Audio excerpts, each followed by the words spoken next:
esta está en el top de nuestra antigüedad de propuestas. Proviene desde el año 2003. Se nos ha faltado poner una foto de cómo está la acera de enfrente. Y esas eran las posibilidades que tenía esa acera, pero sí, la acera que estamos pidiendo ahora el cambio, pero bueno, por diferentes motivos nunca se transforma, ¿no? Estamos ante una plaza que tiene un gran potencial, nada hay que ver lo que he dicho, ver los niños y cómo las terrazas y la vida y los comercios, que los locales están llenos, han cerrado 2 comercios este último semestre y se han reabierto en esa propia plaza, y en cambio vemos la otra, que es como una trasera otra vez, con unos estanques muy antiguos, eso ya no se construyen, y además con problemas de avisperos.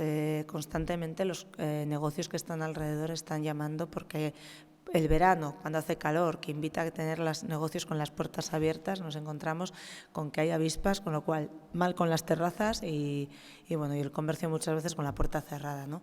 Entonces, que hay una posibilidad de todo ese espacio de poder intervenir, y además no solo la Plaza San Antón, lo que es la calle Francia, sino toda la vuelta, ¿no? Hay muchos obstáculos, es una plaza llena de obstáculos, no invita al flujo y al paso, ¿no?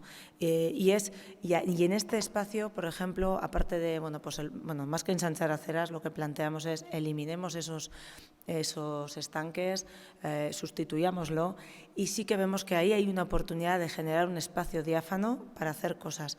En la acera de enfrente lo que tenemos es un parque. Dejemos este espacio más diáfano que nos permita hacer otras cosas y que no tengamos muchos obstáculos de mobiliario. Esa es un poco porque nos puede permitir en ese otro lado de la ciudad hacer dinámicas, hacer dinamizaciones que ahora mismo no encontramos espacios.